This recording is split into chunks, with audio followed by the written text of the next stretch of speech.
In this episode of the Locked On NBA Big Board Podcast, it is Rookie Watch Volume 12. It's been a couple of months since we did a Rookie Watch, and there has been quite a few changes, so stay tuned to hear James and I. We're going to share our thoughts on some of the top rookies for the 2024 NBA Draft Class.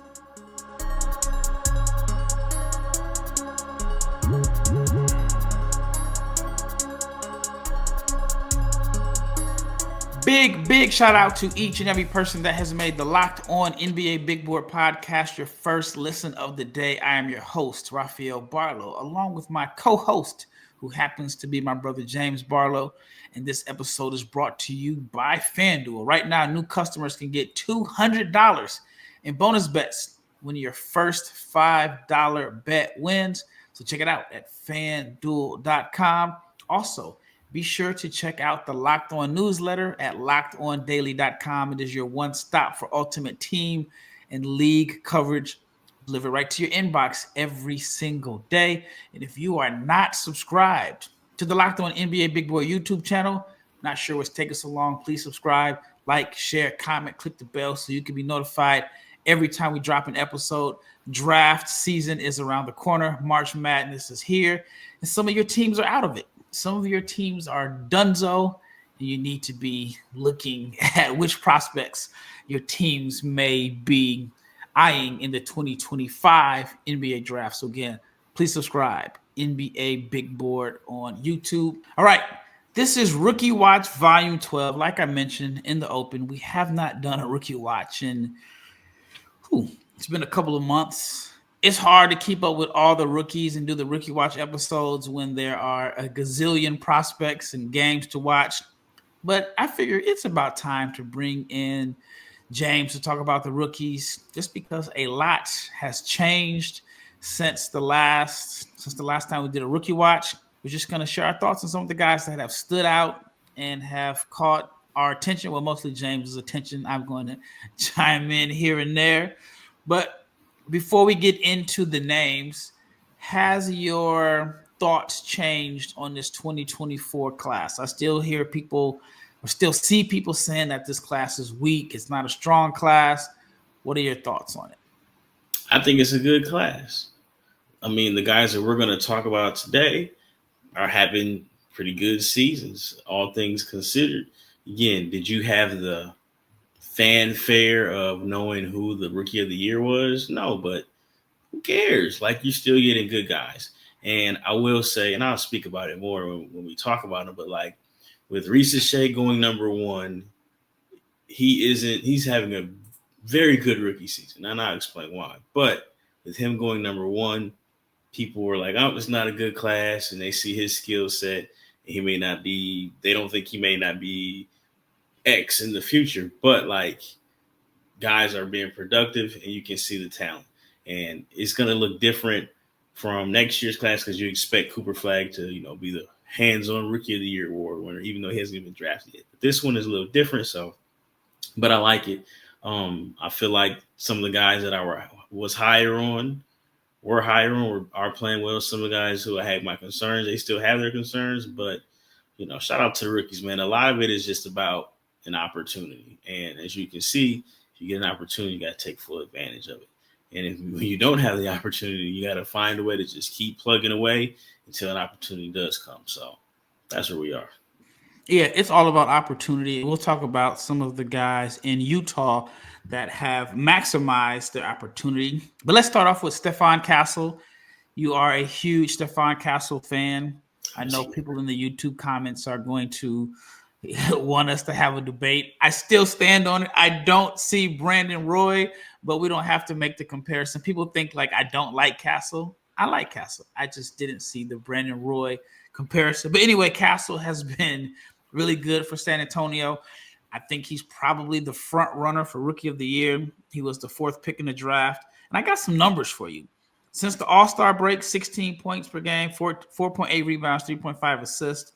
But in March, 22 points per game, 4.8 rebounds, 4.8 assists. Still struggling with the three ball, shooting 28% from three. Has Castle lived up to your expectations? I know you were very high on him, but Is this about what you expected? Has he been better than you thought? The floor is yours. Has he lived up to my expectations? I want to say 3 months from now is when I was like, he's going to be the best player of the draft. I think he's going to be the best player of the draft. I think he's going to win Rookie of the Year. I said he had a lot more game than what he showed at Connecticut, and you can obviously see it. There were concerns about the jump shot, and there are still concerns about the jump shot. However, handles, physicality, off the ball, on the ball, like he has a ton of game. And you can see, like, he almost broke Isaiah Hartenstein's ankles a couple weeks ago. You saw him body Nas Reed and dunk. Like, he dunks on people. Expectations, I guess you could say he's met my expectations because I think he is going to be Rookie of the Year, and I said he was going to win Rookie of the Year. So, yeah, but I think of everybody, he has the clear-cut all-star level talent. And I think he will be an all-star at some point in his career. So I guess you could say this is me like warming up for my victory lap, Ralph. I mean, I know you were out last year, but I'm kind of stunting on you, man. I told you Castle was that guy. And he is. What do you see, or where do you see like him playing when San Antonio is healthy? So next year, let's say the roster is the same. Obviously, they're going to make some changes. What's their starting lineup? Fox, Chris Paul, Vassell, Barnes, and Wemby. Now, where the ping pong balls fall, who knows? Because, I mean, like, they couldn't get the number one pick. I think they get, 2 top 10 picks? Because they own Atlanta's pick and they have their own. So, I mean, if somehow... I don't know if they're going to get 2. It's 2 lottery picks, I believe. So, depending on where the ping pong balls fall, maybe you get lucky and you get a Cooper flag. But I think Castle starts next year. And he'll probably be, because he's so good with the ball in his hands, and again, as much of a fan of him as I am, I don't expect like a huge shooting jump because he's still at like 27% on jumpers, right? But I don't expect a huge shooting jump. So he may be like, play the first 6 minutes next to Fox, right? And then he'll carry the second unit and have the ball in his hands more. And you can see him make plays and score and do all the good things that he does well already. So you must have meant Fox, Castle, Vassell, Barnes, and Wemby. Yeah, I mean, whatever you want to call starting it. Lineup still. Yeah. What do they do with Sohan? Come off the bench still. I mean, like he's been up and down. I know he's been hurt, but he's going to be a second unit guy. Maybe you move him, but like he's still a solid rotation player. I just don't think he's starting because you need spacing, especially if you're going to play Wemby. You're going to play Castle and Fox. Those are going to be 2 drivers, and then Wemby's going to stretch the floor and shoot, and then obviously Barnes and Vassell shoot, and that's why I don't think you can start Sohan with those 2 driving guards because you're going to need some floor spacing.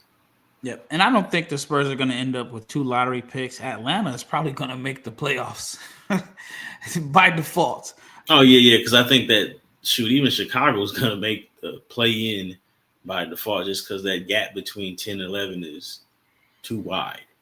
Well, even like 6 and 7. Atlanta is the 7th seed right now, and they're 2 games under 500. And then if you look at Chicago is the 10th seed. They've won 27 games, and they won 3 in a row. But, yeah, I mean, I think Atlanta is going to end up making the playoffs by default, but they've won 4 games in a row. So they're a team that's competing. I thought it was a move to restart. I thought it was a tanking move at the break, but hey, they've played well. Well, they couldn't tank because then they traded for Karis LeVert, and you're trading for Karis LeVert, you're trading for a ball handler, and he's gonna try to make plays. And they traded for Niang too. Like Niang is a winning role player, so they made moves and they're still in it. So, all right, up next in the second segment, we are going to talk about Jaylen Wells, who's probably the biggest surprise of the 2024 draft class. This is a message from sponsor Intuit TurboTax. Taxes was waiting and wondering and worrying if you were going to get any money back, and then waiting, wondering, and worrying some more.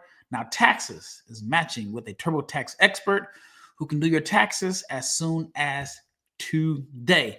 An expert who gives you your taxes their undivided attention as they work on your return, while you get real-time updates on their progress so you can focus on your day. An expert who will find every deduction possible and file every form, every investment, everything with 100% accuracy.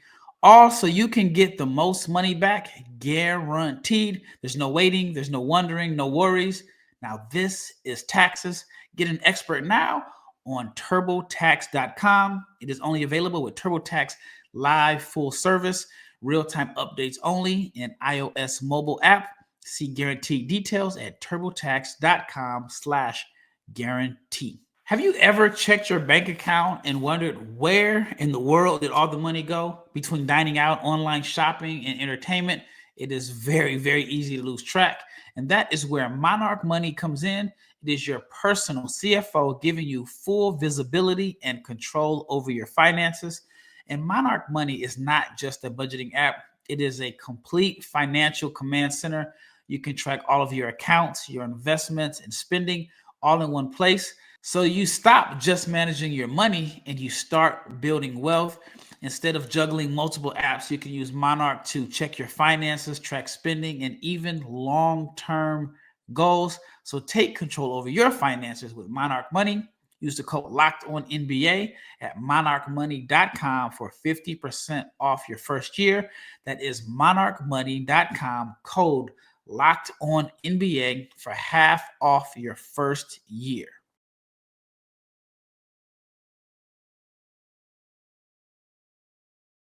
All right, second segment. Jaylen Wells, I had a chance to watch him play in person last week. He's averaging 11 points, 3.3 rebounds per game, 1.7 assists per game, and 60 starts for the Memphis Grizzlies. 60 starts. 60 starts. And we called it. Playoff team. We did call it. We called it. We say, hey, Marcus Smart, he came in out of shape. And they sent my man to the Wizards. And Jaylen Wells is starting. He's been the biggest surprise. I mean, without a doubt. What did we miss on him? I think everybody missed and just undervalued him being 6'8" and being able to shoot the three and handle a little bit and rebound and defend. And really, it was a miss, but it was also, like we had mentioned in the first segment, man, it's just a lot of opportunity. Marcus Smart, like you said, he comes in out of shape. Gigi's hurt. Gigi Jackson's hurt. Vince Williams is hurt. And Jaylen Wells gets an opportunity to start. And all he needed was an opportunity, and he's played well since. And like you said, even with Gigi back healthy in the rotation, even with Vince Williams back healthy in the rotation, Jaylen Wells is still starting. He had a 30-point game against the Kings in January. Like, starting for a playoff team, you got to take your hat off to him. Yeah, he's in a slump right now. He's in a nasty slump. In March, he's only shooting 30% from the floor, 25% from three, 62% from the foul line. Rookie ball happens, man. It happens at different times of the year. So, but they're still starting. His last game, or the game tonight, he was 1 for 7, was 1 for 9 versus the Suns, 3 for 12 versus the Pelicans. And then in the game that I saw against the Mavericks, he only took 4 shots. But overall, I mean, he's been quite a surprise. Again, averaging 11 points per game, shooting 43%. I knew that he would hit a wall, but even with this nasty rookie wall that he's ran into, he's still shooting 36% from three on a healthy 5 attempts per game. Absolutely. So I think it's a race between him and Castle for Rookie of the Year. I think it may end up I should say this.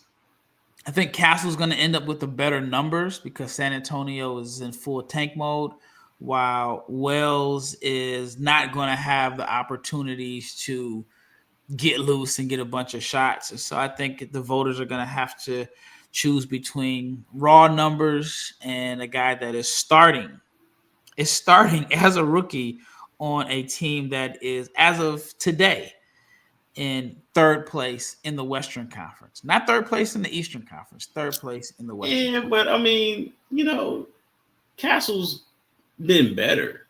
Like, just as far as just talent wise, like doing more. And again, it is opportunity, right?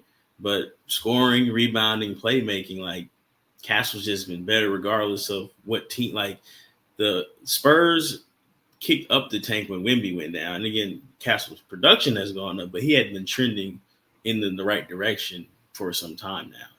Yeah, I mean, Castle, like I said, 22 points per game, really 22, 5 and 5 in March.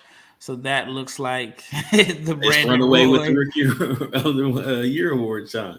Yeah. All right. Let's go to Zaccharie Risacher, the number 1 pick for the Atlanta Hawks, averaging 12 points, 5 rebounds per game, 1.4 assists. And I think that's in post All-Star. Yeah, I have him over his last 18 games, Ralph. He's been on fire. 52% from the field, 47% from 3, and he's shooting 71% from the foul line. And he's averaging 14, 4, and 1. And he did have a 30-point game. He gets all of his buckets spot up and in transition. I think that's like 59% of all his possessions on synergy.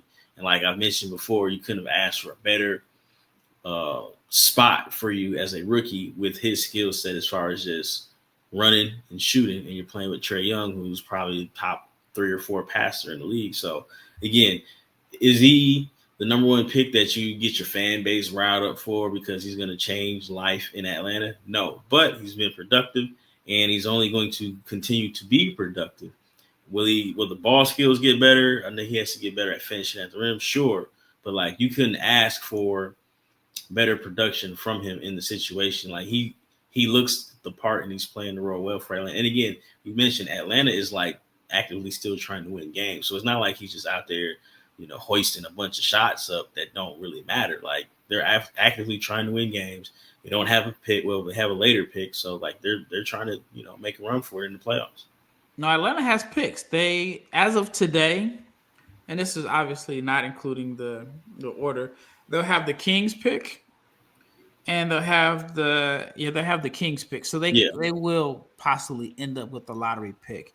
It just will not be their own. But yes, Risacher is playing well. 46% from 3 since the All-Star break, and he's playing on a team that, even though they're not 500, a team that is a playoff team. So he's probably at the minimum, that he's playing a good role on a team that is going to be in the play-in, and that counts as getting some playoff experience. So Risacher he's been better than I thought. I wasn't really high on him.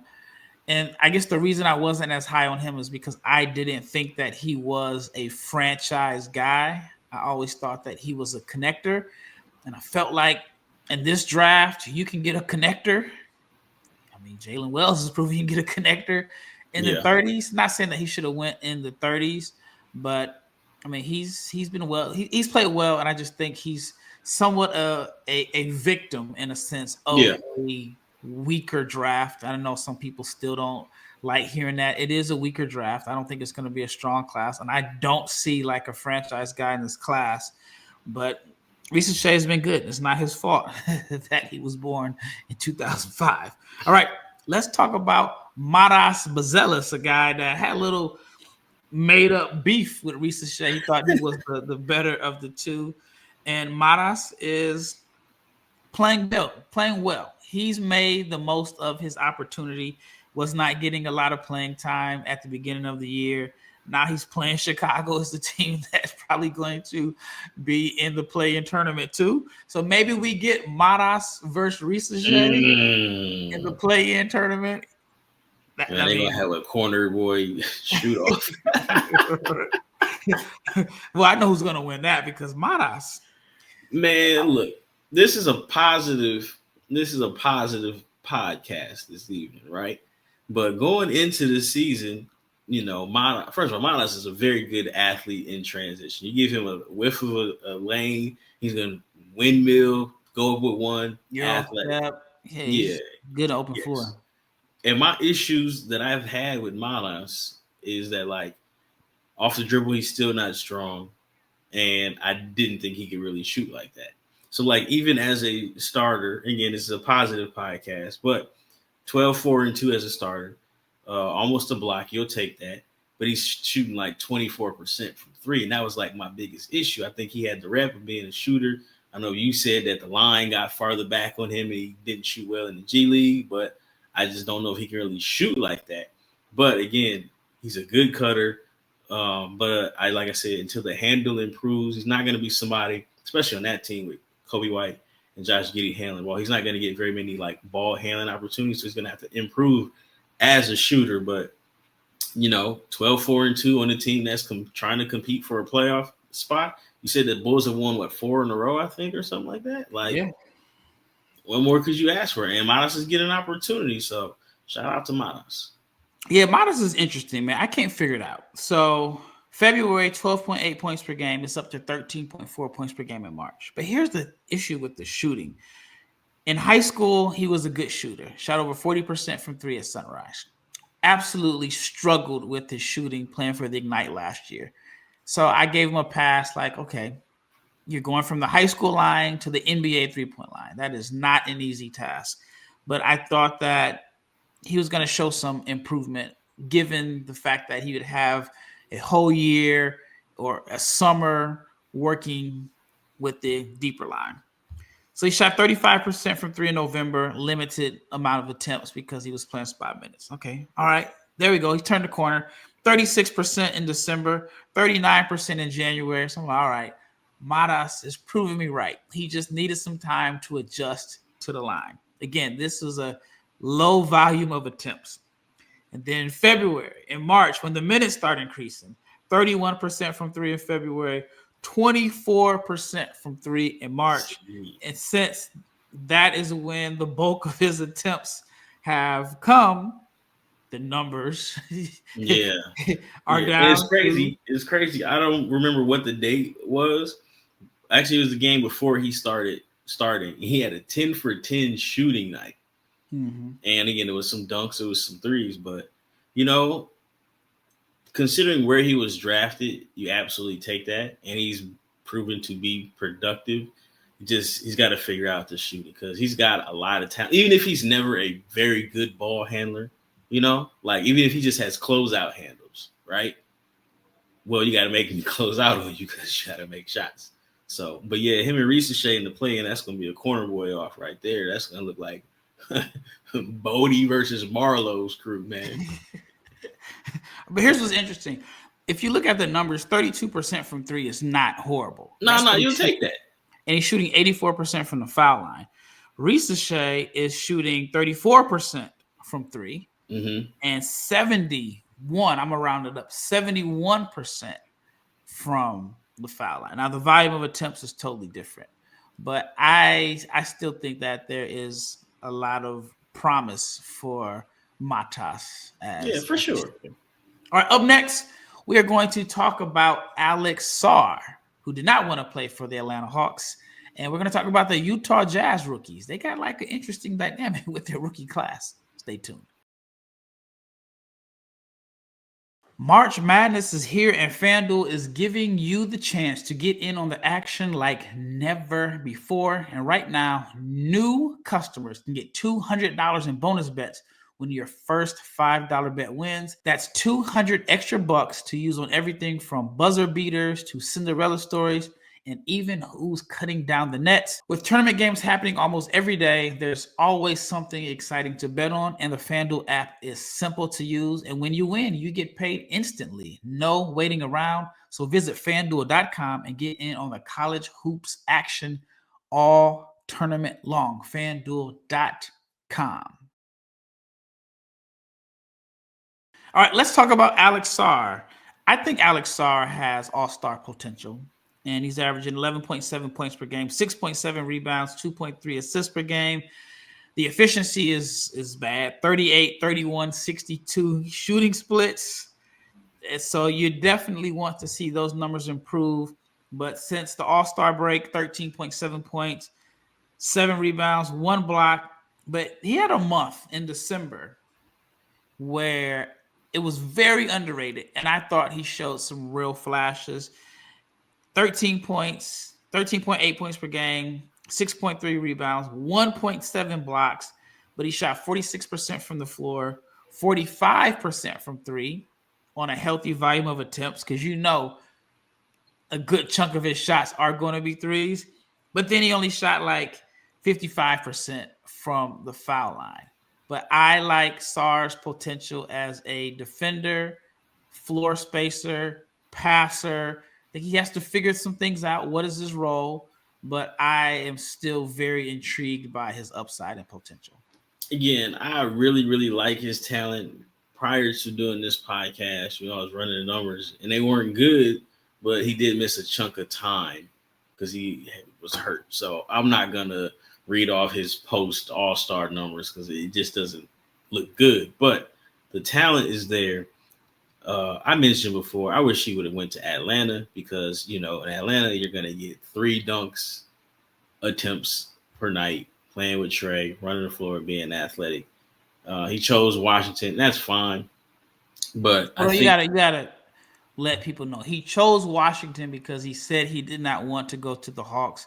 I don't think he worked out for them. But why? But why did he not want to go to the Hawks? I mean, they have Capella and Okongwu. They've been trying to move Capella. They haven't been able to move him. Capella's best days are behind him. Yes, the best days are done. But I mean, like for me, it's like if I go to Washington, I know I don't have any position battles there. I'm the man from day one. But wasn't the rumor that he didn't want to play the 5? I don't know. I just think he just didn't want to play the 5 right now. Either way, well, that's because he's got to figure it out. Well, they brought in Valanciunas in free agency, but we knew that was a move for him to get his money so he can be moved and go somewhere else. He probably stayed in a hotel. He stayed close to the arena because, but not on Zillow. But Sarr, since the All-Star break, 35, 31, 56 shooting splits. The numbers, as far as efficiency, have not been good at all. But I just think you need to figure out who he is. I still buy the potential. Yeah, he takes 5 threes a game. I think he's up to like 12 shots per game. That's still a little too high for me. But like I said, it's a long-term play for him. The talent is there. He's going to wow you fast, block shot. He can move his feet. All the defensive potential in the world. I will say this much. If he would have went to Atlanta and if they would have somehow found a way to get rid of Capella or whatever, then I do think that the field goal percentage would have been up simply because you're going to get spoon-fed some lobs. You know what I mean? Like if you get, if you change from, what is it, like 14 attempts per game, but 5 of them are threes. Even if he would have kept the same 5 threes a game, he probably would have made 2 more. You figure he's going to go 2 for 2 on lobs. I think that would have definitely at least got his field goal percentage in the 40s. All right, let's talk about the Utah Jazz. Their first pick in the first round was Cody Williams. Cody's been bad, man. I mean, we just got to keep it real. The signs were there of just lack of assertiveness and aggressiveness. Pre-All-Star for a lottery pick on a team that's not winning, 3.9 points. No, Ralph. A team that's not winning, a tanking team. They just got fined for Lowry sitting out too many games. Like, he got to play now. Yeah. But let me get you these numbers, though. 3.9 points per game, 30% from the floor, 24 from 3, 71% from the foul line. He's been playing more minutes since the All-Star break. He's up to 7 points per game, but the efficiency is up 42, 43, 90 shooting splits. But he has not had a month this season where he's averaged double figures. He had a stint where he played in the G League. But if you're looking for a positive sign, you can say that he has been better with the efficiency since the All-Star break. I'm not going to harp too much on Cody Williams. I really wasn't high on him. And how he's playing is how I thought he would play. Just lacks assertiveness, but maybe he figures it out. We'll see. All right, let's talk about Isaiah Collier. Collier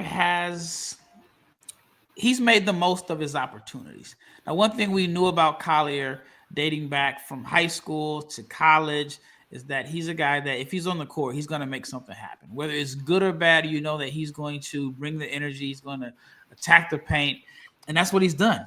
And since the All-Star break, 10.8 points per game, 8.2 assists per game, 4.1 rebounds. The shooting is always going to be an issue. He's only shooting 24% from three, but he's currently leading all rookies in assists, at least assists per game. And this is a guy that I remember going to games and he was in street clothes. And I don't even think he was hurt. He just was out the rotation. What has been your thoughts on Isaiah Collier? And do you think he is their point guard of the future? First question, opportunity. Guys go down, tanks start loading up, getting built, and, you get an opportunity to play minutes, and Collier's, been productive. He gets downhill. We knew he could get downhill, and he finds guys. Do I think he is the point guard of the future? That largely depends on how the jump shot progresses. Like you mentioned, he's shooting 24% from three. I have overall in the season, he's just shooting 27% on just all jumpers. And I know at one point they were putting bigs on him, kind of like they were doing Castle at one point. But again, the jump shot is really what's going to, keep him in that conversation for point guard of the future. Because unfortunately, this isn't 1995 where you could average 9 assists a game and not be able to shoot at the point guard position. Well, you got to be able to put the ball in the basket. So if the jump shot improves, I think he has a chance because he is a very, very, very gifted playmaker. And with the shooting that you get Lowry, Keontae off the ball, other guys, I think he fits what they want to do as far as that playmaker goes. Yeah, he's aggressive. Like he's the opposite of the guy that a lot of people in Utah want the Jazz to end up with, which is Yegor Dimon.